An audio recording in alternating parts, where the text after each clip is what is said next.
Welcome to the Birth Journeys podcast. I'm your host, Kelly Hoff, BSN RN. I am a wife, a mother of two, and a nurse specializing in the care of women and newborns. In this podcast, we will share powerful journeys of birth givers with the goals of lifting the veil on the birth experience, healing through sharing, and beginning an open conversation to strengthen trust and promote transparency between birthing people and healthcare providers. Hello. Today I have with me Taylor Nosakhere. Taylor is a prenatal coach, doula, a motherhood coach, a catering chef, and the host of the podcast Driver's Seat Moms. She is a mother of 3 kids under 6 years old with 2 on the way. Yep, twins. Second set of twins. Her mission is to help moms let go of the shoulds and supposed tos surrounding birth and motherhood so they can do pregnancy, birth, and motherhood their way. Today, she's here to share her birth stories and how she balances career and motherhood. Taylor, welcome, and thank you so much for joining me. Thank you for having me. I'm excited. Yeah, I feel like you have a lot that you can share with my listeners, and I'm really excited to hear about your birth stories. Yeah, so gosh, it's crazy to think back to the first one because that felt like so long ago now. So my oldest son is 5.5. And then I have twin boys that are 2.5. So I will tell both of their stories and try not to make them take forever because I feel like I could tell the 4-hour version or I can tell the 20-minute version. So my first son, yes, I am a prenatal coach and a birth doula. I wasn't prior to my first son being born, but I did have some prior knowledge. So my mom was a doula for a little bit and a childbirth educator. And so I had a level of awareness prior to getting pregnant that there's options and there's things to research. And I feel like I went into that pregnancy a little bit of a step ahead than some moms, just in the sense of most moms are like, I have no idea what I don't know. Whereas I kind of knew what I didn't know, but I still didn't know it. So when I got pregnant, it happened a lot faster than we anticipated. We were not trying, and just we're like, we'll start trying in August. And I think I was pregnant by July. So I immediately wanted to know everything about everything. And at the time, I did not even know how to listen to a podcast, but I'd heard of them. This was in 2017. So I was like kind of late to the podcast game. And I Googled, how do I listen to a podcast? And then I just started binging them and learning everything about everything. And as I was doing so, I realized that midwifery care was more the route that I wanted to go. And there's one birth center in the city where I live. There's actually 2, but it was 2 locations of the same birth center. And so that's what I chose. I was doing all of my prenatal care through the birth center with 3 midwives that rotate. And I was really excited about that. I ended up hiring a doula who was a friend of my mom's, who was also a massage therapist. And she trained with the doula who was my mom's doula for my younger sisters. So we kind of knew her already. And I was feeling really good. I mean, the pregnancy was fairly easy. I feel like I got really lucky in that regard. I was teaching yoga at the time, so I taught yoga throughout my whole pregnancy. I did power yoga throughout my whole pregnancy. And then 39-ish weeks rolls around, and at the birth center, they have a protocol in place where you cannot deliver there if you're prior to 37 weeks or past 42 weeks. So, 39, 40 weeks rolls around.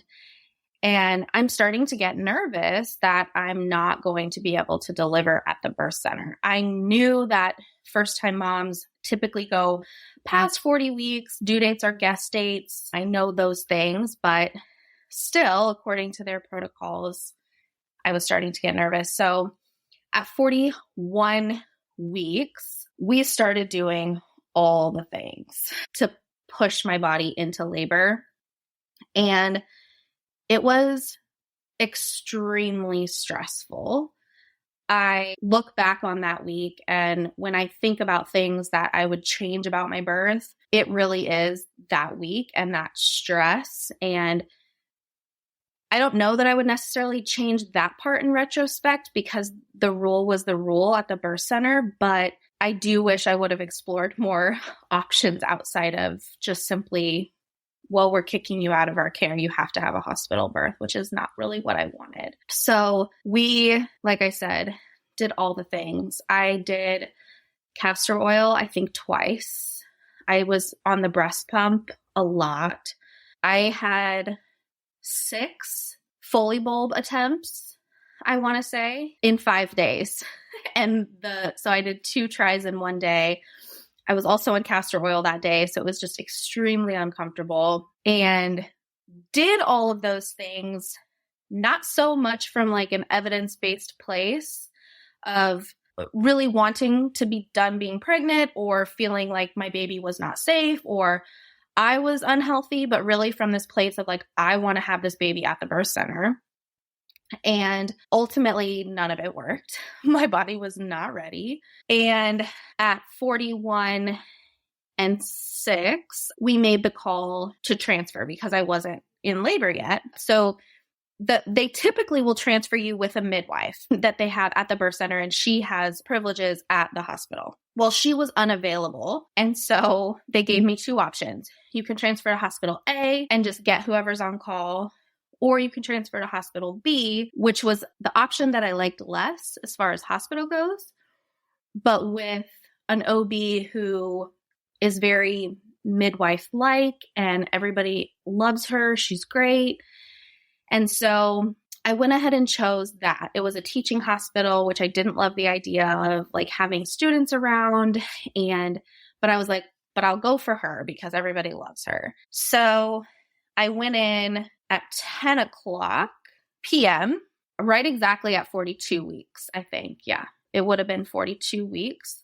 And they gave me the impression that I was going to meet the doctor that night. Well, she wasn't there. And they're like, oh, well, we met her teen was here. And I was like, oh, well, that's not the same thing. So I call my midwife crying, like on the emergency line. I'm like, this isn't what I thought it was going to be. I felt like from the second I walked in the door, I had to become in like defense mode, which was not what I wanted. And that was really tough because a lot of the things in my birth plan, I knew I wasn't going to have to really ask for or advocate for in the birth center, but they were things that were not standard in this hospital, which is part of why I didn't choose that hospital to begin with. Even simple things, little things were getting under my skin, which looking back, I wish I wouldn't have let them, but I was just kind of angry to have to be there. And so I wasn't necessarily making friends.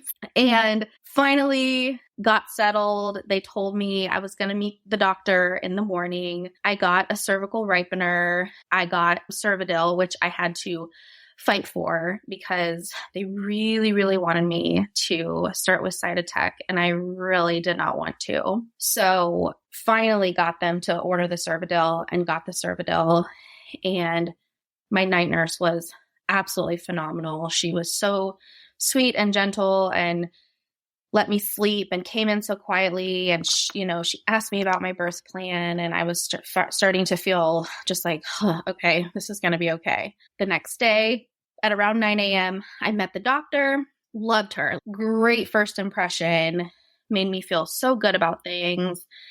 She's like, yeah, go ahead and eat, do your thing. Like, I have clinic. I'll come back and check in. If you need anything, call me. And so things were kind of moving and grooving along. Contractions weren't really happening for me. So ultimately, we did choose to move to adding in Pitocin to the mix because I wasn't having contractions. And I will say too, I was not super comfortable at the time going too much past 42 weeks. So as a lot of, as you know, and some of you listening might know that like risks do increase as you go further past 42 weeks. And as a first-time mom, I wasn't really comfortable with the risks of going past 42 weeks. So that was also part of my motivation to like get things going. I do wish retrospectively I would have learned a little bit more about that actual risk and how that risk pertained to me specifically and what the actual numbers were, maybe I would have felt a little bit more comfortable with that risk. But at the time I wasn't. And so we started Pitocin and it just wasn't doing anything. I think we ended up cranking it all the way up. And ultimately, throughout that next day, so this is Friday, it was an emotional roller coaster. I was fine, and then I would have an emotional breakdown. And it felt like throughout the course of the day, my doctor got less and less inviting, like less patient, less the things that I felt about her when I first met her that morning kind of started to fade throughout the day. And it sucked because everybody told me she's very midwife-like. She's not going to push interventions on you. She's the most natural OB in the city. And as the day progressed, I was just starting to feel like that was not the case. She really wanted to break my water because she wanted to put an internal monitor on because the Pitocin was so high. So we wanted to make sure that my contractions were doing what they were supposed to do and baby was tolerating them okay. So eventually, I think that was like in the evening, Friday evening, I finally allowed her to break my water. And I vividly remember a conversation that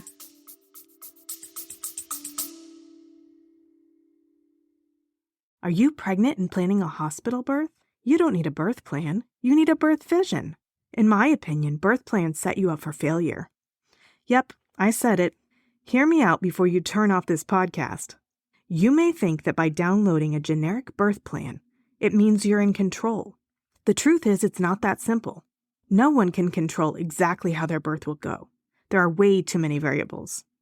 What every pregnant person wants is to walk into the hospital pregnant and to walk out with a healthy newborn in their arms. The journey in between is the murky part. It's hard to know what issues might come up that need to be addressed.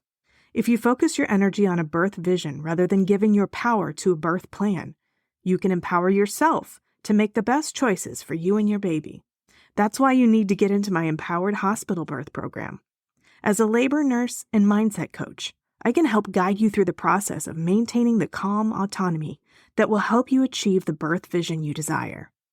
In my Empowered Hospital Birth program, I will help you identify the source of anxiety you have surrounding hospital birth, fill in knowledge gaps to make sure that you are fully informed and confident, learn key phrases so you can better communicate with your medical team, emotionally process your fears so that they don't hold power over you. Go to kellyhoff.com/empowered to book a free 30-minute private birth vision call, where we will identify your top fears and must-haves and gain clarity on exactly how you want to feel in the birth space. That's kellyhoff.com/empowered. I'm honored to be a part of your birth journey. Just stands out as being one of the traumatic parts of my birth experience, which was her asking me, like we sat down by the window. I remember it so vividly. And my husband was sitting there and my mom and doula, I'm pretty sure, were like across the room. And she's like, well, what's your end game? And I was just so shook by that question. I was like, what do you mean? Like, my end game is to have a baby. I don't understand the question. And at the time, I was still looking great. My blood pressure was good. Like, I was handling things fine. And my baby's heart rate was fine. Like, everything was fine. So I was very confused by this. And when my husband kind of started to side with her of like, well, she just wants to know, like, what's the plan? What's the end game? And I was like, I don't know, be here for 4 days until I have a baby if I have to. If I'm fine and my baby's fine, I will do this as long as it takes. And I don't think she liked that answer. And so finally, I got my husband to understand where I was coming from. And all in all, we stopped Pitocin, I want to say, because we had cranked it up all the way broke my water, put the internal monitor in, and then restarted the Pitocin. And the timeline gets a little fuzzy for me. But thankfully, my mom and my doula were there and they were helping me through all this emotional stuff. I don't know what I would have done without them and my husband. But the next step after that was things were getting just really, really hard. It's weird because I kind of blacked this part out and I had to actually ask a lot of family and friends, the people that were there, what happened during this time, because I truly don't remember. But eventually, I think I ended up asking for a C-section because I know I was physically tired. I'm sure the Pitocin contractions were getting to me, but I kind of don't even remember that. I just remember the emotional pressure of, I just don't want to be here. I feel like it's an uphill battle and feel like I'm having to advocate for everything that I want. I don't want to be here and I just want it to be done. And my doula recommended that I get an epidural so that I could just take a nap. So after going in the bathroom and crying and talking to my husband about it, because I really didn't want a medicated birth, I ultimately was like, okay, yes, that's probably better than just opting for a C-section at this time. Because one thing I guess I haven't mentioned is at the time, I wasn't progressing very much. My contractions were happening, but I think 24 or more hours in, I was still only at a 5.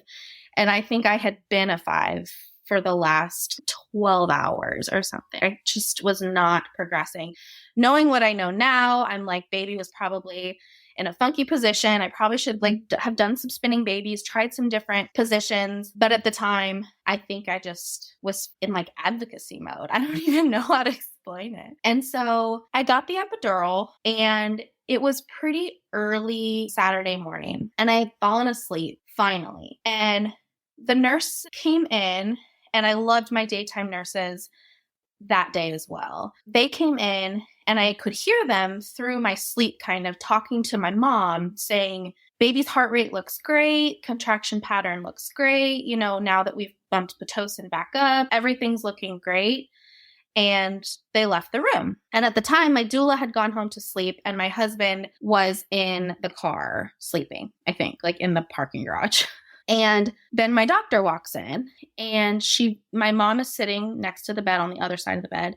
And she very gently squats by me and quietly is wakes me up from this dead sleep nap that I so desperately needed.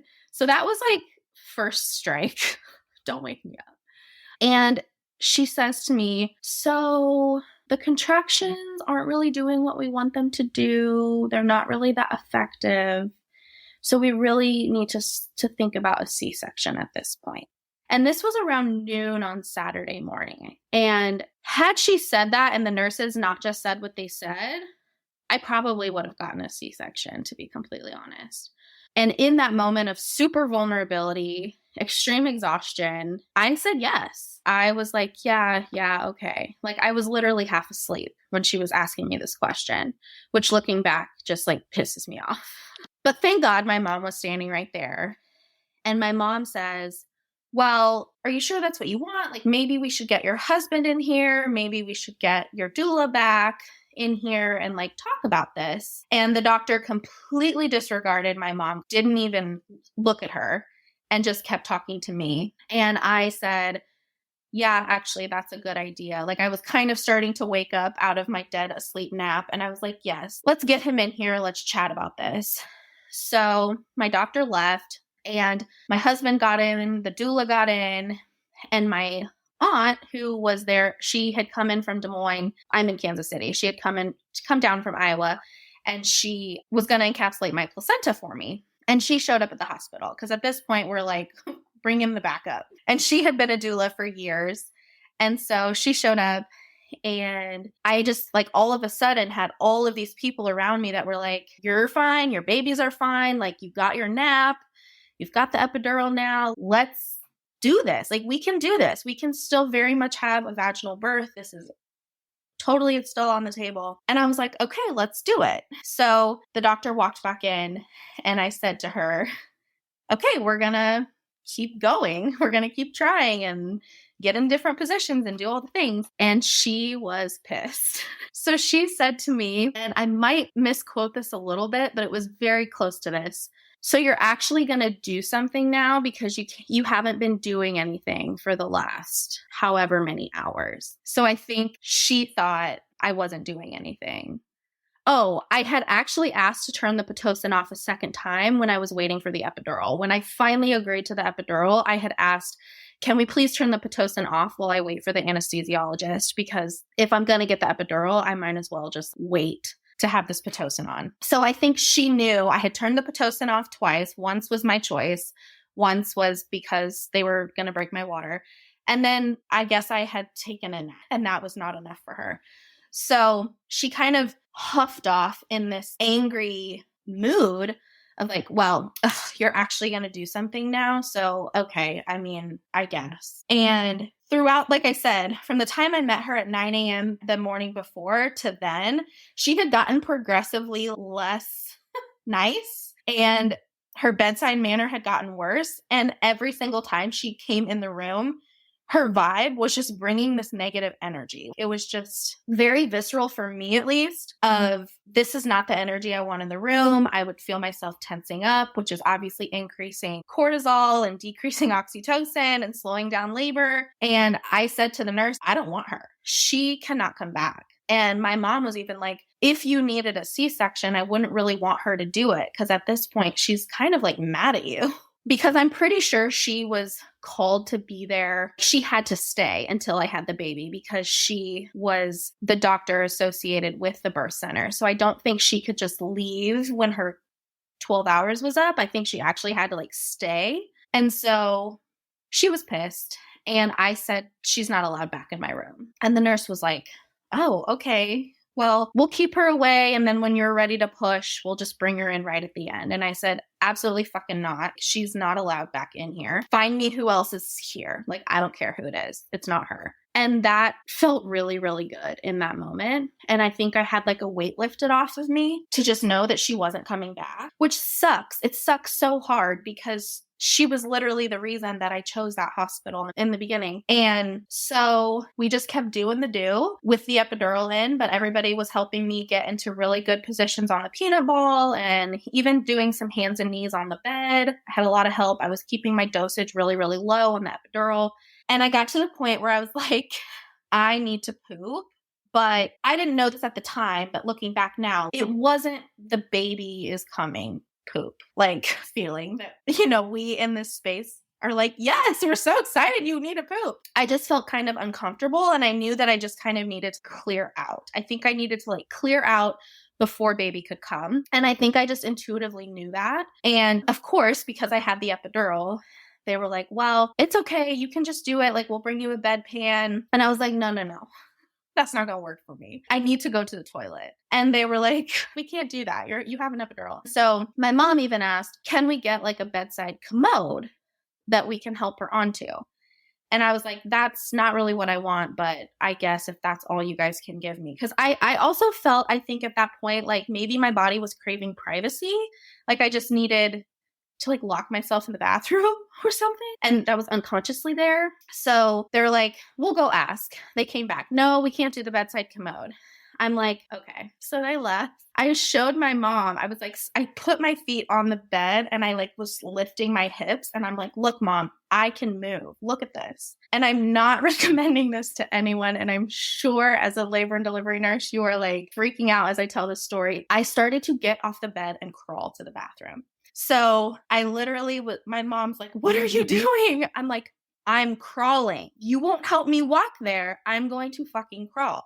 But I'm going to the toilet. And the nurses rush in and they're like, okay, well, like, let us like unhook you. Like, you're hooked up to shit. And I'm like, okay, that's valid. Like, do what you need to do. Unhook me. They take me into the bathroom. They help me get on the toilet. And then everybody's like in the bathroom. And I'm like, well, you guys have to leave. I can't have y'all in here or else this is pointless. So I think they gave me maybe like 2 or 3 minutes by myself. And I mean, I'm sure they were like all right outside the door, but it was enough. I don't even think that I pooped, but I just like, I let a lot go. It must have been emotion. It must have just been like pelvic floor tension, maybe being able to just sit on the toilet. I don't know what, but that 3 minutes in the bathroom, plus I think firing my doctor, changed the game for me. And when I got back to the bed, and this had to have been mid to late afternoon on Saturday, very soon after that, I got checked. I was dilated to a 7.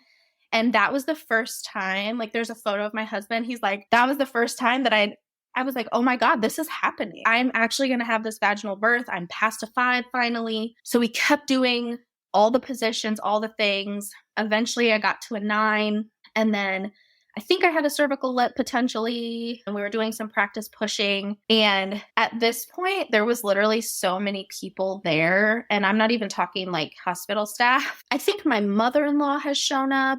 I think my sister had shown up, like she had come back because she was there in early labor and then she had come back. I did not even know, I don't think, that all these people were there at this point. And we had a big corner room and they almost kicked a lot of the people out, but they ended up, we were like, we'll just squish everybody in the corner. Oh, my birth photographer, I had a birth photographer that showed up. Like literally thinking back on it. And as a doula now who's been in many hospital rooms, I'm like, I don't know how the hell there was that many people in the room, but they all like squished into the corner and I finally got to start pushing and I started on my side, ended up on my back. I remember thinking, I don't really want to push on my back, but at the time I just did not care. And at that time I was extremely exhausted, couldn't feel much, don't think I really knew how to push. And I ended up needing like oxygen mask in between pushing, just because it was so strenuous. I think my baby had to have been in there in a really, really weird position. Well, he actually did have a nuchal hand. So his hand was by his face. And maybe that was part of it. But I'm sure he was like, his head wasn't flexed or he was asynclitic or something. I don't know. But my husband said they were just like pouring lube down there and like, you were just obviously needing the oxygen. Everybody was there helping me. I remember my husband saying, get after it. And I'm thinking like, why the fuck would you say that? But I'm like, I guess that's what I needed to hear in the moment, or whether it was or wasn't, that's what he was saying. And then, yeah, he eventually was born. I think I pushed for about 30 minutes, but it felt like forever. I remember at one point his head was starting to come out and they're like, do you want to feel his head? And I felt it. And I said, it's so squishy. And my husband said one of the first things he thought when he finally came out was, oh man, I'm going to have to love that kid because his head was so misshapen. And I'm like, dude, their heads go back to normal. Like, how do you not know that? Like the hat was like, he had this huge dome head and the hat like barely even sat on the end of it. And he's just like, oh man, I'm gonna have to love that kid. We did not know if it was a boy or girl. We really, really thought it was a girl. And my husband goes, damn, he has a fat sack. And I'm like, okay, so it's not a girl. So these are the joys of the things my husband said. And he did not come out breathing, I don't think. I knew I wanted skin to skin. He was kind of more on my abdomen because the umbilical cord length, I think, and wasn't breathing. So about a minute later, because I wanted to delay the clamping as much as possible. And at that point, I think I was just in such relief to have him out that anything that I wanted at that point just kind of went out the window of like, he's just here. And I remember, even though he wasn't breathing and they ended up cutting the cord and taking him to the warmer, I remember not feeling any worry. I remember just laying there feeling like he's going to be fine. This is totally fine. Like sometimes babies just have a lot of fluid. It takes them a minute. I remember not being worried at all. And I kind of want to wrap up this story, but like I did end up having a retained placenta, a hemorrhage, and I ended up going back for a DNC about 30 minutes after he was born, probably because I think it was a multitude of factors. They were doing a lot of manual traction, which I did not want. They actually pulled the umbilical cord off my placenta, and I had Pitocin for a long fucking time, over a day and a half. And so I'm sure my uterus was just like done. And so wasn't clamping down. So I did go back for a DNC, but I also just remember in that moment, just not feeling worried. And it's so interesting because even though you might consider some of those things traumatic, you hemorrhaged and you went back for a DNC. None of my trauma that is associated with that birth comes from that. It all comes from those conversations where I felt like I wasn't being seen or heard by my doctor, and even for in a few moments by my husband, when I felt like I was having to advocate for myself in moments where I didn't want to, when I felt like people who should have been on my side weren't on my side. Those are the things that I look back on and have feelings about. Whereas the blood loss and things like that, I'm kind of like, yeah, that was probably traumatic for everyone else that was watching, but it wasn't really for me. And my mom at the time was a lactation consultant. She's an IBCLC. And because we had done so much pumping prior to labor to try to get labor started, we had collected some colostrum and we had brought it with us. So my mom was able to give him colostrum while I was back there for the DNC. We have some really cute pictures of that where like my husband is skin to skin with him and she's feeding, like syringe feeding him drops of colostrum. So we didn't have to supplement. When I came back, she was getting him latched on to me, even though my husband said I looked dead, like I was white as a ghost and not able to breastfeed him. She did all of it. She's like maneuvering him in my boob and all of it. So I was so grateful for that. And I think recovery from that was pretty hard, like that first week, just because I had lost so much blood. I ended up getting an iron IV, but I did not need a blood transfusion.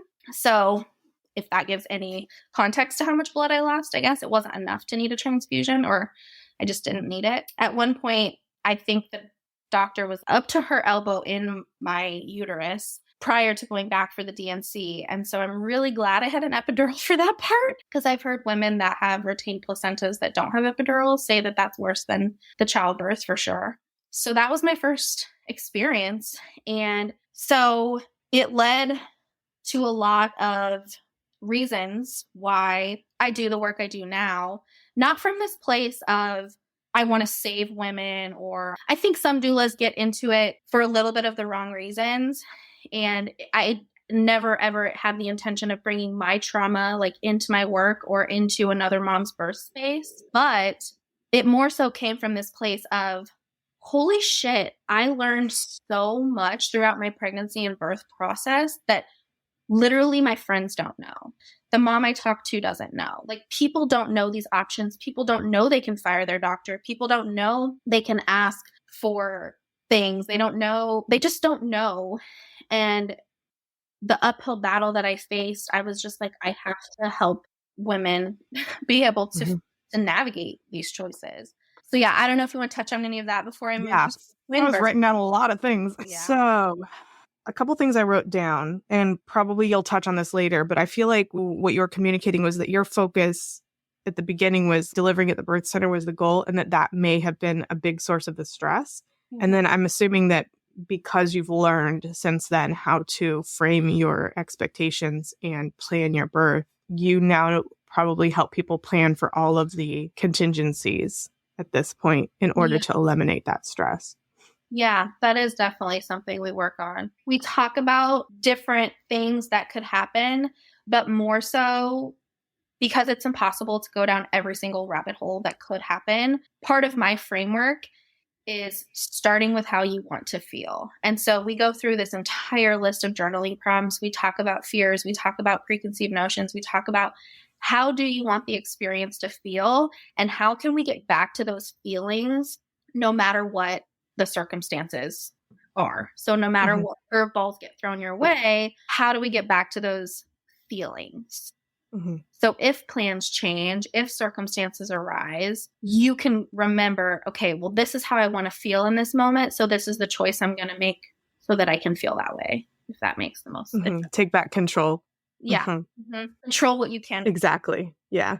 Yeah. I think everybody focuses on the wrong part of control. Yes. And so then, and it sounded like, I mean, so kind of this goes into the conversation that your doctor had with you that kind of led to her not coming back to the room. Well, the first one, the one where she wanted to rupture your membranes before you were ready. I feel like just from what I heard from you is, had that been explained a little bit better, you may have been more open to that option. When we say, what is your end game? That is a little bit threatening. So a little bit of explanation as to the thought process of why we might be going down that route and what the other options are and how we can continue to proceed towards a vaginal birth would have been better. And also just my assumption, like you said, that she's a private practice and wanting to get out of there. I feel like if you're a private practice provider, you might want to be a little bit more cognizant of those conversations and have some backup plans as well.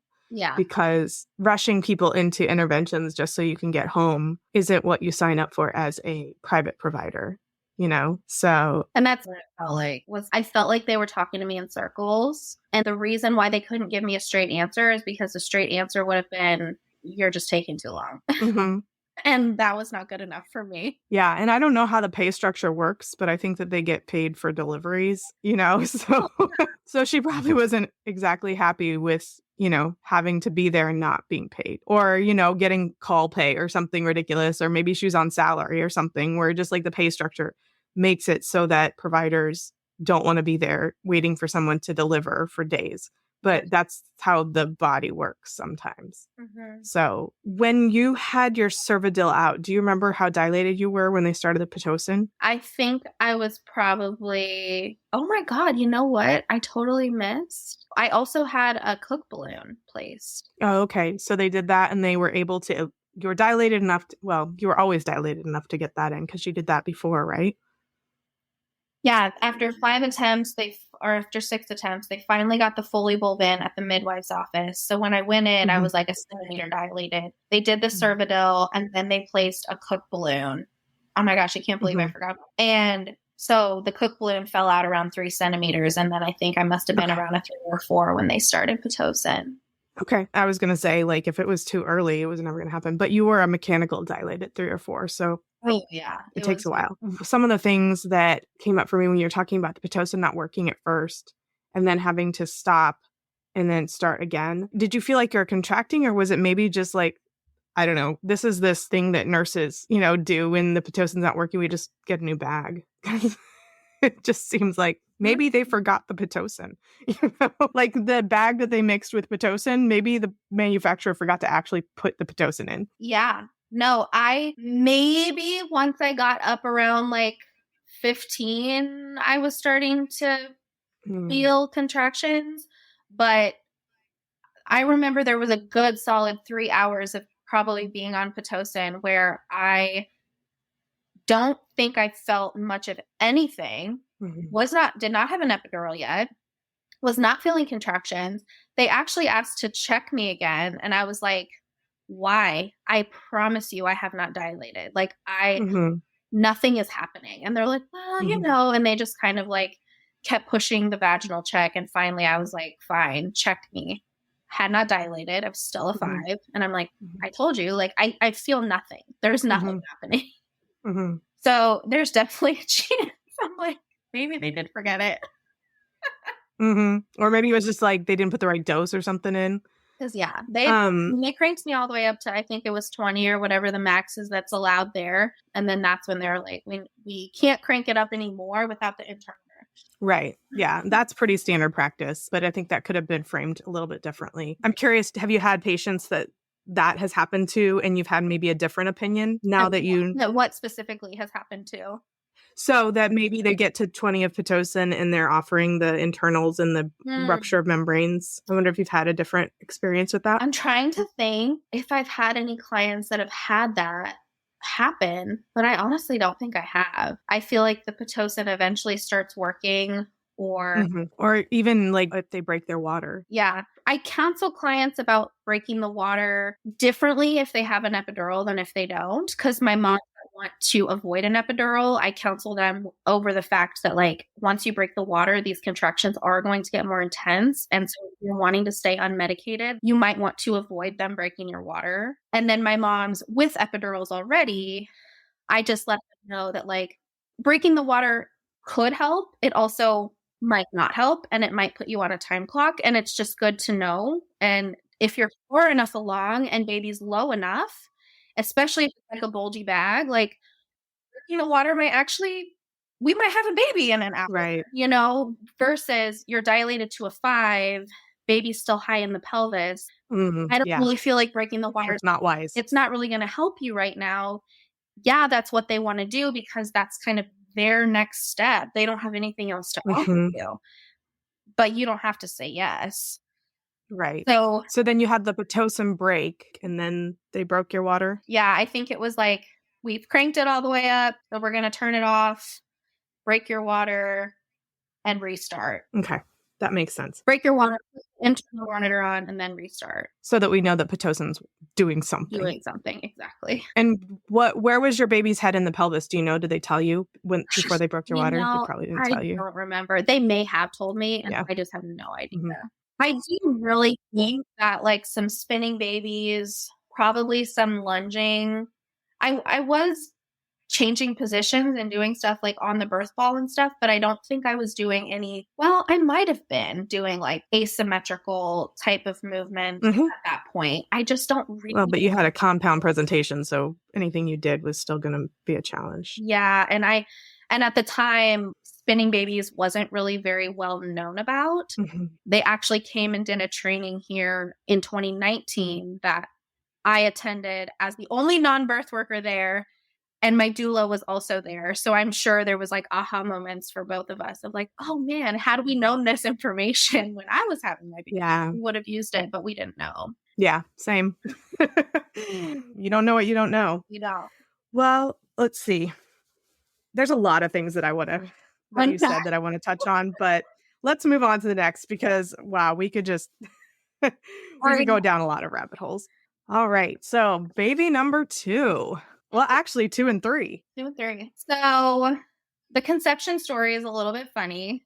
So my son, he started daycare when he was around 15 months. And this was August of 2019. And then in March, the world shut down and he got sent home with me. And I was trying to build a business and work part-time and had just gotten into a rhythm with my schedule. And was like, okay, now I'm home with a toddler who's extremely needy. We always knew we wanted more kids, but I just had this feeling of like, I don't think I'm ever going to be ready. We had talked about starting to try again in August, so we'd have another April, May baby. And it was just like, or I guess maybe start a little earlier. I don't know. I can't do math.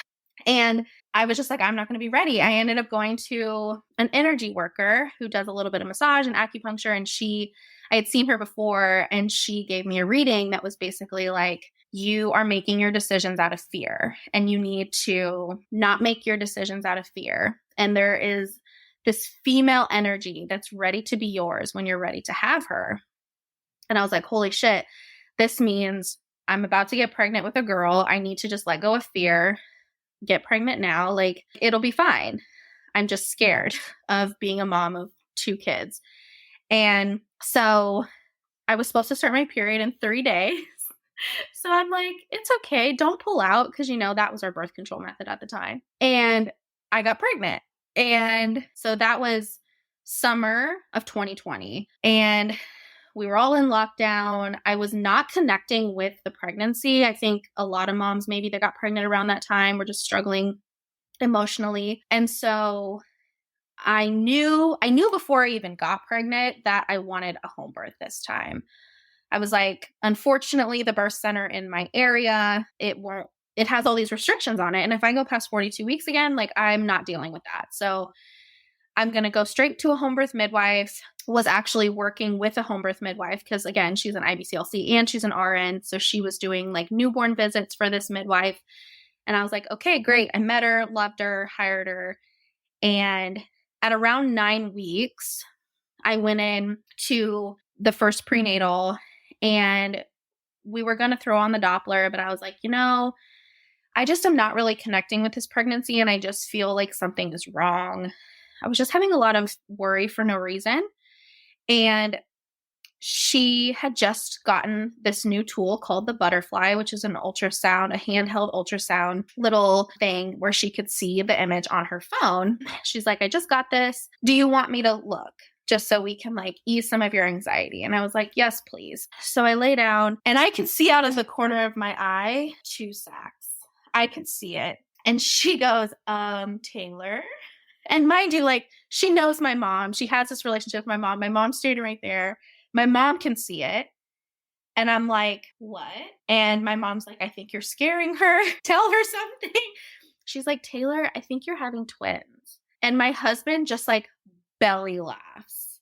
And I have this on video. There's a reel I posted on my Instagram. You can go watch it. And just like straight up belly laugh. He had been joking about it, actually. He had been joking that we were going to have twin girls. And he's like, bring my girls to me. Like he would say things like that I'm just like, stop it. We're not having twins. We don't have twins in our family. Like we're not having twins. And so that was a huge shock at 9 weeks, probably less of a shock than the people that find out at like 20 weeks or 30 something weeks. But I very quickly was like in logistics mode because at the time I was already a doula and I was like, what do I do? Like, can I birth with you? Can you still be my midwife? And because I'm in the Kansas, Missouri area in our state, you can. Midwives do have legal privileges to attend twin births, VBACs, breech births, unlike a lot of states. So she's like, yes, but I've never personally done twins before. She had a twin mom at the time. She was due a few months before me. So we very quickly looped in another midwife team in the area who had a lot more experience with twins. Even though my midwife had taken trainings, she had never attended one, or at least been the lead midwife on one. And so that was the plan. I had her plus another midwife team, and we just moved through with care like normal, honestly. Well, so she told me she wanted to have me have congruent care with an MFM in the area, which is maternal fetal medicine doctor, which is like a high-risk pregnancy specialist. And so she sent me to her. I had my first scan with her at 17 weeks, and this doctor knew that I was planning a home birth. Like she was chatting with my midwife. She was sending all my records to my midwife. I don't think she loved the idea, but she was not ever rude about it or made me feel stupid about it or anything like that. And so I had my first scan with her at 17 weeks. And then I did monthly scans up until, it was probably like 32-ish, 34-ish. And then I started going weekly for, maybe it was even a little bit later than that. I started going weekly for biophysical profiles and non-stress tests for the babies. They were doing growth scans maybe every month, mainly to check that they were not stealing nutrients from each other, I think, even though they did have their own sacs, their own placentas, which is called di-di twins, which is supposedly the quote unquote like safest type to have. And so they were doing great. We were doing all the scans. We were doing all the biophysical profiles, the non-stress tests. And at around, 34 weeks probably, it was apparent, and we were far enough along, and maybe prior to this even, that my baby A, every scan, she kept qualifying him as transverse, which essentially means sideways. So you have head down, butt down, or feet down, which is breech, and then transverse, which is like off to the side. So his butt was always near my left hip. So he was like semi-breech, but off to the side. And so in the earlier scans, we just kind of left it alone. I was in chiropractic care. I was doing minimal things to really change much of that outside of chiropractic care. We're just like, oh, he'll shift. And once it got a little further along and we're like, okay, he's definitely butt down and he's definitely butt off to the side. We chatted with the other midwife team who had experience with twins, and they also had a decent amount of experience with breech as well. And my midwife, as well as this other midwife, had both taken the Reteach Breech trainings. They had been in touch with an OB out of California, Dr. Stuart Fishbein, who is very, very well known for twins and breech and his expertise in that. And so they had both trained with him and were in actually communication with him throughout this a little bit as far as what's safe, what's not safe, proper breech position versus the position my baby was in, which was like not a proper breech position. He was off to the side. And so at that time, probably around 34 weeks, I went hard in the paint, like trying to get this baby to just center. I did not expect him to flip because he was one of two in there. And his brother, funny enough, every single scan was in a different position. Like his head, that baby flipped every single week. Like he was just all over the place. Whereas this baby was just like stuck. He was just there. So I did more chiropractic, and I did some pretty intense body work with like a Mayan abdominal massage therapist who did like some myofascial work, some deep tissue, making space in the abdomen, did a lot of spinning baby stuff, did some stuff with acupuncture, just to really make space, never expecting him to flip, but just hoping he would center. And I want to say at around 38 weeks, I decided that I wanted to add in collaborative care with an OB because I knew that this might end up at the hospital. And I wanted to establish care with someone who was one doctor in the city who we knew of who would attend a vaginal breech birth. And unfortunately, there's no hospitals in the area, well, that might not be true now, who have a green light protocol for vaginal breech birth when it's planned, unfortunately. There might be one, actually. But this doctor had written one, and he just said they were waiting for it to be green lighted, which of course wasn't going to happen by the time I had my babies. But he's like, let's chat. So we sat down for a meeting. He did an ultrasound. He's like, baby's breech, which to me was like the best news in the world because I'm like, he's not transverse, but was over the cervix. That was great news. And that doctor was kind of like, I'll be around if you need me. Like, I'm like, hopefully I don't see ya. Hopefully I don't ever see you again. And so we were all really thrilled about that. And so he was breech from about 37, 38 weeks on. And I went in for my biophysical profile and my non-stress test with my maternal fetal medicine doctor at the 38-week mark as well, I think. The weeks all blend together. So it was so frequent. And I remember it was either her or the tech saying, we recommend delivery. That's our recommendation. We know we're not your main provider, but that's our recommendation. And of course, to them, that meant have a C-section because they're not going to induce you with a breech baby. Their hospitals don't provide vaginal breech birth as an option. So to them, that meant schedule a C-section at 38 weeks, which I was absolutely not going to do. So sent me on my way. I show back up for the following week because at this point I was going weekly.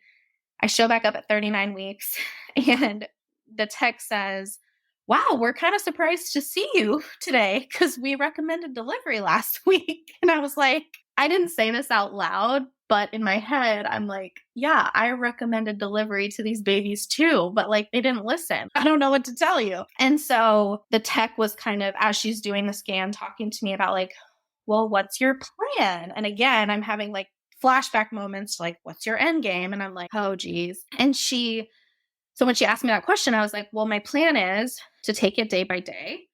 And my plan is to use the information that we're gathering today to make a choice. And so my baby, one of them, almost didn't pass that test with all the points that they can pass with because he didn't give one extra punch or one extra kick. Like he didn't give it until the very end of the 30-minute time frame. And I thought for sure she was going to fail me on purpose. I was like, I bet you she saw something that she just didn't say. And that was just me being cynical and mad, thinking she was going to fail me on purpose. But ultimately they passed. They did everything they were supposed to do. I got a 10 out of 10. So 8 points on the biophysical profile and 2 on the non-stress test, and went on my way. And I told my midwife when I left, I can't go back there. They already want me to like have had these babies. I don't feel comfortable going back there for my next scan.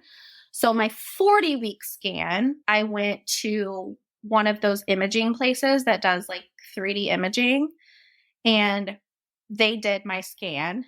They don't have the ability to do non-stress tests there, but they were able to do the biophysical profile, which was enough for us. They passed again at 39 weeks. So yes, I'm still pregnant at 39 weeks. And throughout this process, the other thing that was happening was we were juggling the many, many factors of the fact that I'm 39 weeks pregnant with breech twins and navigating, okay, should we nudge labor along a little bit this week because biophysical profiles look good, baby's in a good position, or should we back off and let your body take over naturally and let spontaneous labor happen? And so it was this like ebb and flow of everything looks good, maybe we should nudge things along versus not. So there were days where I did the breast pump, I did squatting, I did stairs, I did on my due date, so at the 40-week mark, I actually ended up going to do my scan with that OB that I had congruent care with at the hospital. And he confirmed again that baby was breech. They passed with flying colors. And he asked me at that appointment, do you want me to give you a C-section today? And I was like, but he said it just so, that's all I can offer you. Do you want me to help you today? And I was like, nope, no thanks. And he's like, okay, just checking. He was super sweet. That's all I can offer you. Do you want me to help you today? And I was like, nope, no thanks. And he's like, okay, just checking. He was super sweet. And so I left that appointment. Again, the babies were looking great. And my midwife came over that night to do an herb protocol, to essentially the midwife's version of an induction at home, because again, we had just gotten a great biophysical profile. Baby was in a good position. And it was weighing the risks of next week, we might not get this news. Tomorrow, we might not have this news, versus weighing the risks of basically an induction or pushing your body into labor when it's not quite ready. So we were weighing those options constantly. And she came over and did a whole herb protocol. We did a lot of spinning babies, a lot of squatting. And ultimately, I would keep a contraction pattern when we were doing all the things. But the second we stopped doing them, like, my contractions would stop. And they were never getting regular or rhythmic or stronger. Like, they were just kind of there. So they left the next morning, and the next week was very similar. Like, one day of doing nothing, one day of maybe nudging, one day of, okay, maybe you should go for a walk today. The next day, okay, maybe you should sleep today. And so now we're past 41 weeks. I'm still pregnant with twins, but my midwives were around all the time. They were over probably every day, every other day, checking heart tones. Again, my babies were passing these biophysical profiles with flying colors. My blood pressure was staying within good range. We were all healthy. So we just kept making the decision to stay pregnant because we were all healthy. I think I had done a few membrane sweeps at that point to try to get things moving. I think I took castor oil in some way, shape, or form 3 or 4 times in like orange juice, in scrambled eggs, in protein shakes. I had done a lot of different things to try to kick things off, and they just were not. They were not. So probably because it was a baby butt on my cervix and not a baby head. So get down to the last week, and Sunday, so it was exactly 41 weeks. I had done a membrane sweep, and she had checked me, and I think they were like stretching me a little bit every time they were doing a sweep. So at this point, I was a 5, and I had actually been a 5 for a week. So there was cervical change happening. So I was hopeful, and I was also hopeful that once things got started, that they would really go fast. And so Sunday, I was a 5. That was at 41 weeks. And then 41 and 4, so Thursday, my midwife came over maybe once throughout that week and did another little herb protocol on me, just us two, and didn't work again. Thursday, I took a bath because she's like, just relax today. And I got out of the bath, I laid in bed, and my water broke. And I knew what happened, but I got up and I went to the bathroom. There was definitely meconium stain in the water. But especially with the breech baby, I was like, okay, well, his butt is right there. But I immediately started crying. So it was the fear, the anxiety, the holy shit, this is happening. It all rushed at once. And even being in the role that I am, knowing what I know, as the birthing parent, as the mom doing it, all of that shit goes out the window. And you're just like, I don't know what's just happening. Like, I called my mom, I called my midwife. I'm like, I don't know. Like, I'm freaking out. And so that day I ended up putting on a Depend, and my baby was pooping out of me throughout the entire day. So this happened around 2 p.m. on Thursday. They came over. She's like, okay, let's walk around the block every 10 feet, do a squat, because now we're at the point where we do need contractions to happen, because now my water's broken. So like, we do need a contraction pattern to be going, and it wasn't. So we're doing the things. Finally, I kind of got a contraction pattern that felt like it was going to stick. And again, at this point, I'm 5 centimeters. So she calls the other midwife team. She's like, I think you guys should come here because this is probably going to happen fast now that it's happening. They started filling up the pool for me, all of those things. And then yet again, things just started to stop. They just petered out. And it was so frustrating. That whole last couple weeks, just waking up pregnant every morning was just like, oh my God, are you kidding me? Like, this didn't happen overnight, especially that day, especially now knowing that the other midwives were there. And they left me alone. Like, they said hello, and then they totally left me alone. And then I just remember feeling like a watched pot, even though nobody was making me feel that way. It was just flashbacks to my last birth, flashbacks to why is this not happening? Why am I almost 42 weeks and my body's like not kicking into gear? Like, what's going on? How am I walking around at 5 centimeters and just not having contractions? I don't understand this. And so eventually they petered out. And my midwife said, do you want me to tell everyone to leave? And I was like, actually, yes. And then she asked me the very hard question of, do you want me to tell everyone to leave? Meaning like my mom and my doula, who was my aunt from the previous birth that I told you about that came down from Des Moines. And this woman was driving down every single week because she lived in Iowa and had her own business. She was driving down every single week. And at that moment, I just needed to be by myself. And I knew it was going to break my mom's heart for me to tell her to leave. But I was like, yes, like, please, they need to leave. And so I think my husband had to go down and do the dirty work and tell them to leave. And so we went to bed. My midwife was the only one that stayed. She stayed overnight on my couch. She was checking heart tones every however often while I slept. I was sleeping with the peanut ball. And at some point during the night, contractions started again on their own. And this was the first time in both of my pregnancies that contractions had started on their own without the breast pump, without squatting, without anything else. And I was just so ecstatic. And my husband was asleep. My midwife was asleep. It was just me. And like I was just I say we because me and the babies, like we were just walking around the room. I was on all fours. I was leaning over the bed. I was on the dresser, like leaning against it. And just that hour and a half was one of my like favorite moments. And I remember I like put my hands on my belly and I just had this really sweet conversation with my babies of, we've got this. We're going to do this. I'm listening to you. We're doing this together. And then after that hour and a half or so, they stopped again. And this time though, it felt different to me. It felt like, okay, because it started on its own, I was like, they're just giving me this last little break before I meet them, like before shit hits the fan. And so I laid back down, and when I woke up, there was no contraction. And I was like, oh my God, this isn't happening. So I got in the shower. And again, this is all me by myself. And I think I needed that alone time so bad.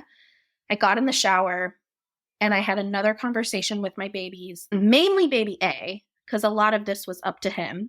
And I was like, okay, I told you last night that I was listening. I said we're in this together. I said we're doing this. I still mean that. There is something you know that I don't know. There is something happening inside there that you know that I can't know. And I'm listening to you. And like, this is going to make me cry. But I told him, I'm listening. And so when I got out of the shower, my midwife came upstairs and she asked me if she could check me. And I was like, yeah. That was the first check I had had since my water had been broken. And mind you, actually it was the first check I had had since Sunday, the past Sunday. So again, just to refresh, Sunday I was a 5. And she also said on Sunday, I can feel his butt. Like I feel his butt engaged. When she checked me that morning, it was Friday morning. She's like, I'm going to have to stop this exam because I think I'm going to traumatize you if I keep going, because my cervix had shifted high and back since Sunday. She's like, you feel like about a 4 and I don't feel his butt anymore. I don't know what I'm feeling. I don't want to keep examining you to figure it out, but it's a hip or it's a back. It's not a butt. And I think at that moment, we both knew we got to call it. And she said, I really think now's the time to transfer. And because I had had that conversation with him in the shower, I felt at peace with that. Maybe not quite yet. Like, I think I had to cry, and I'm sure I had to process things a little bit with my husband. But in that moment, I was like, okay, we're doing this. I'm not willing to force a contraction pattern on a malpositioned breech baby at home and risk cord prolapse, which is already a risk, but we had planned for that risk with a butt plugging my cervix, but not with not a butt plugging my cervix. And so we slowly packed the bag because I did not have a bag packed. My midwife called the OB that we had already established care with. He was going to perform the surgery. She let them know we were coming. Unfortunately, she couldn't come with me because it was still COVID protocols, because this was February of 2021. And I got to have a really cute, heartfelt moment with my oldest. I had my mom bring him back over because he went to my mom's house. She brought him over and I told him I was going and everything. And so it was non-emergent. It was very, this is okay. And I'm very consciously making this choice. And it felt very autonomous. And I speak to a lot of my clients, not necessarily telling them specifically my story if they don't ask me, but this has brought me so much perspective with clients of like, your plan can change and you can still make the next best choice very autonomously when you are given that space to make it. And it truly felt like my choice. It didn't feel like, oh, well, I have to have a C-section because this is the only thing that's left. It was like, no, I could stay at home. I could do all of these other things. But at that moment, I was like, I don't feel comfortable with that risk anymore. This is the choice that feels best for us. So I walked into the hospital. There was some funny stuff that happened at the hospital that like pissed me off. The lady at the front was like, oh girl, just get the epidural. And the lady prayed for me in the elevator. And then when we get up to the room, they're like, can we do an ultrasound to confirm position? And I was like, I know what position they're in. Because they said we want to confirm that you're a candidate for a vaginal birth or not. I'm like, no. Like, I'm not here for that. If there is a vaginal birth happening, I'm leaving. And then one resident wanted to give me a vaginal exam to make sure that I had enough time to get prepped and ready for the OR. And I said, absolutely not. There's no contractions happening. Trust me, there's not a baby coming out of me. I'll tell you if you don't have time. And again, if that's the case, I'm not going back to the OR. So like, it was just funny. Like some of the protocols that they have, it's so second nature that they don't sometimes think to like put it into the context of what's happening with this particular woman. So I declined the vaginal exam. I did have a nurse walk over to put something in my drip and did it without consent. And I was like, what are you putting in my drip? She said penicillin. I said, for what? She said, well, because your water's been broken for almost 24 hours. At that point, I think it had been 24 hours. And I was like, well, I'm declining that.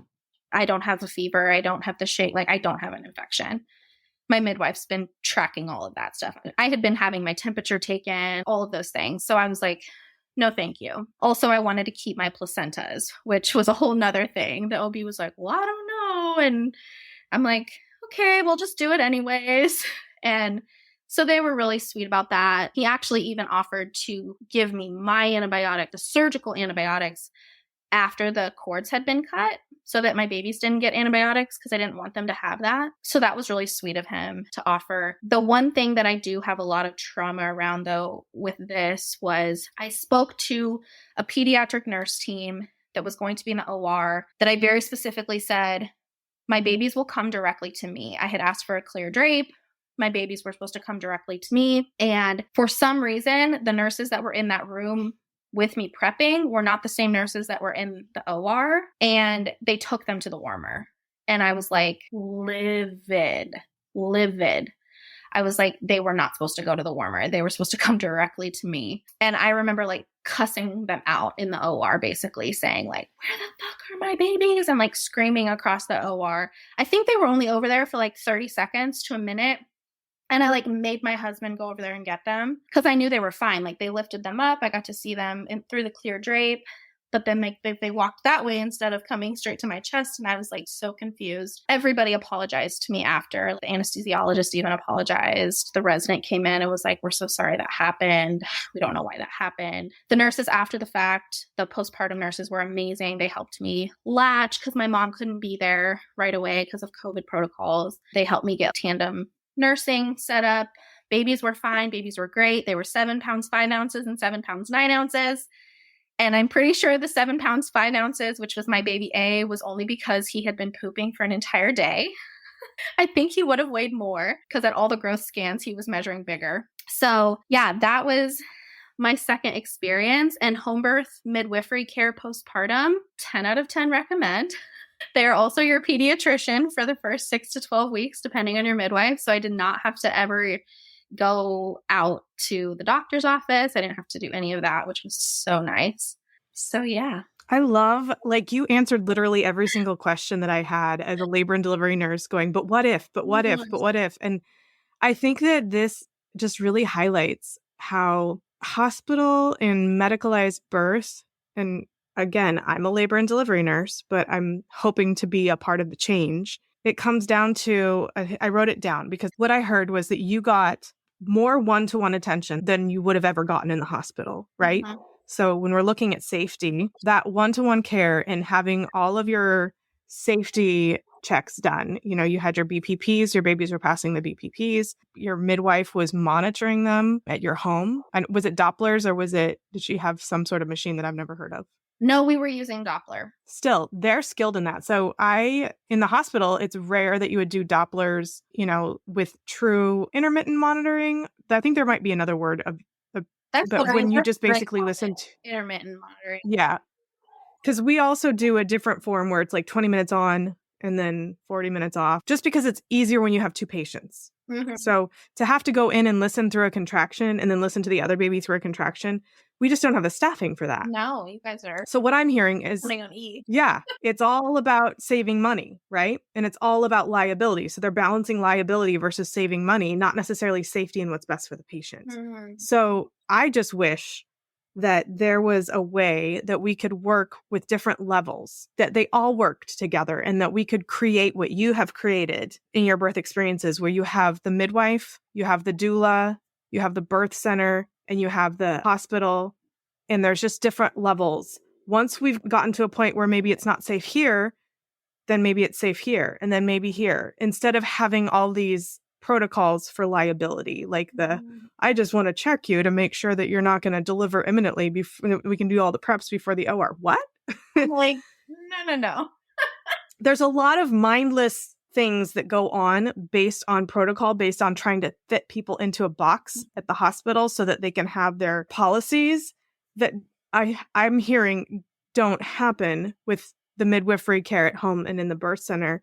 You know, you have your protocols, but you're going to check for safety before you make that decision. And I wish that is the epitome of informed decision-making and autonomy. And we don't have that in the hospital. I mean, we do, but it's not to that level because we're looking at the whole floor and trying to make sure that everybody's safe. So your care might have to wait because this person is having an emergency and this doctor needs to be there. So you may get the hospitalist, the person that wasn't scheduled to be your doctor will come in and help.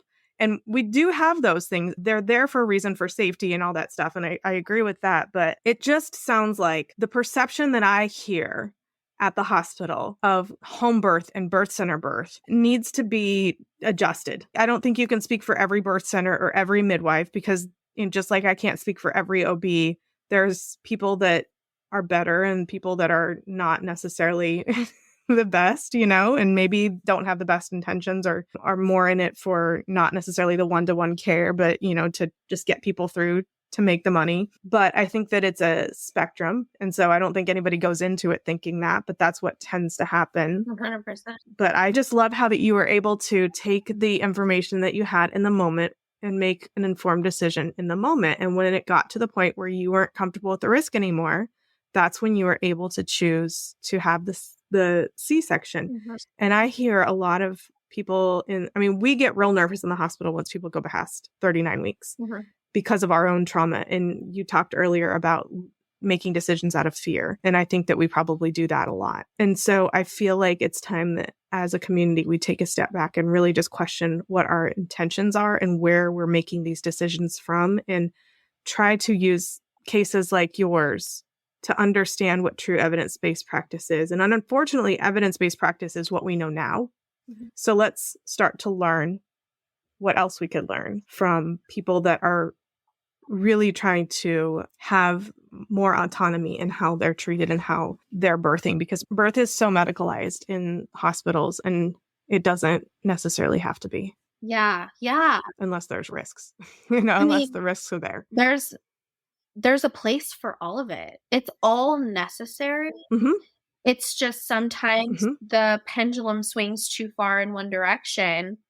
And this happens on both sides of the spectrum. And I am always a huge proponent of saying there is no right or wrong answer. It's what is right for you, what feels good to you. It goes down to that individualized care, that what are your actual risk factors? Yeah, sure. You're higher risk as a twin mom, for instance. I'm just using that as an example, because you have a higher chance of maybe getting gestational diabetes or getting hypertension or getting preeclampsia, but it doesn't actually mean that you have those things. It just means you have a higher risk of getting them. So the term high risk is so relative. Risk is relative. Safe is relative. None of those things are actually definable in birth. And no matter where you give birth or how you give birth, there's risk. There's risk to getting in your car and driving every day. We cannot take risk out of life. We cannot take the unknown out of life. So it's like, how can we pull the information in? And I always say information comes from two places. It comes from the outside, the research, the evidence, and then it comes from your intuition. And you have to be able to run the book information, the research information through your own personal filter, and then connect with providers that are in alignment with that. Because me having a birth with a midwife who was like, well, I've never been trained in twins. I've never been trained in breech. I'm not comfortable with this. And me just being like, well, I'm comfortable with it, so get comfortable with it, is also not safe. You have to be with providers that are also at the same comfort level and the comfort level of your desires. And if they're not, that doesn't make them bad. That just means you're not a right fit. And that's okay. When clients tell me, well, my doctor won't allow me to have a breech vaginal birth, or my doctor won't allow me to go past 38 weeks with twins. And I'm like, well, first of all, they can't allow you to do anything. You get to choose to change doctors if that's not in alignment with what you want. And mind you, like, I totally understand there's nuances to this. Like, changing doctors is always the easiest thing, and insurance is at play, and location is at play. But if we reframe our brains to everything is an option, I have the choice. I get to choose to birth with this doctor who wants me to deliver twins at 38 weeks because that is their comfort level. And I am choosing to do that because my doctor is most comfortable with that. That is still a choice. And that is so much more empowering than, well, my doctor didn't let me. And it's like, we've got to take back that reframe. And again, I know I'm saying this on a very high level, and this is so nuanced in each individual's situation, but going back to what you're saying about all of the protocols and stuff, so much of this is like so systemic that you are part of the change. The nurses, I tell clients all the time, I'm like, your nurse is going to make or break your experience. Like, good labor and delivery nurses are so vital, and ones that bring that autonomy into the hospital. Like, we need more of those. And we need doulas that are able and willing to work with hospital staff and willing to step into that role, because that's where women honestly probably need the most support. And we have to be able to somehow work within this broken system, because there's so many things on a systemic level that are broken about it, or maybe even not broken, as some would say, but just working the way they're supposed to be, but just not in the favor of centering women.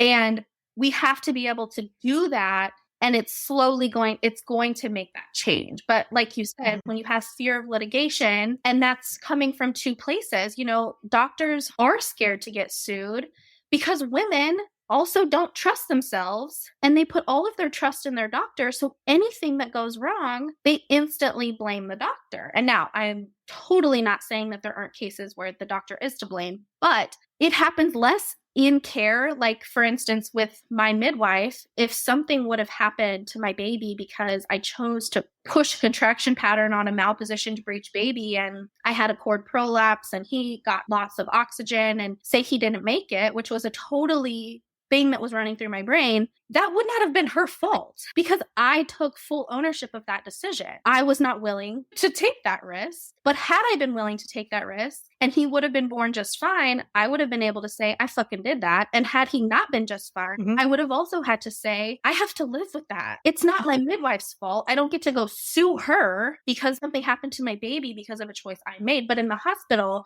we give away so much of our power that that's also why we become so happy.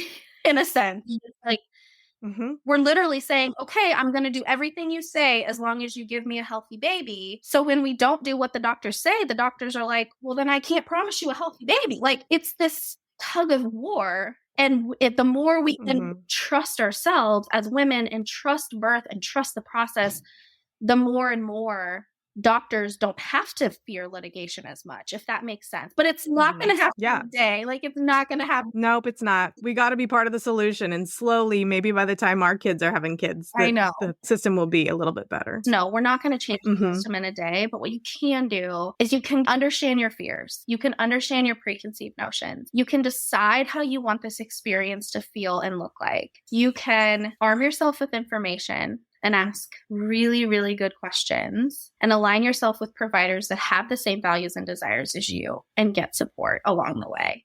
So there is a lot that is still in your control. There is so much that you can do. And that's why I do what I do. That's why I have the program I have, and appreciate the work that you do too. Because, just having these conversations is another big piece. Yeah, absolutely. I think that it's super important. And I learned so much too that I can take to my practice. And I'm hoping that other nurses listen and providers can learn more too.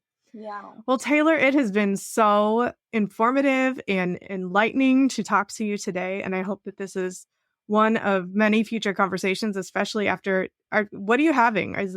Are you finally having some girls? I'm having a boy and a girl. One girl. Okay. So you're getting your girl.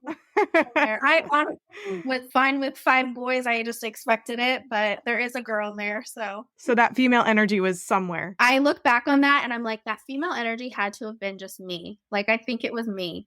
Maybe. Like, me stepping into my female energy, I think is what really was being called in.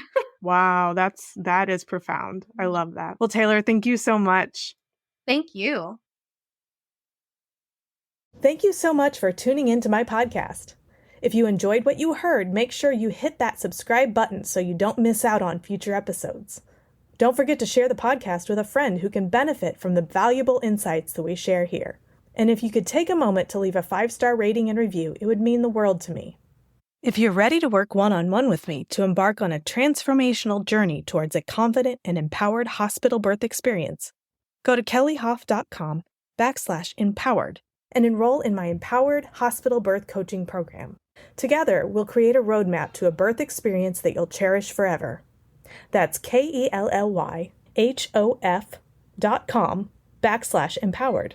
Let's make your birth experience extraordinary.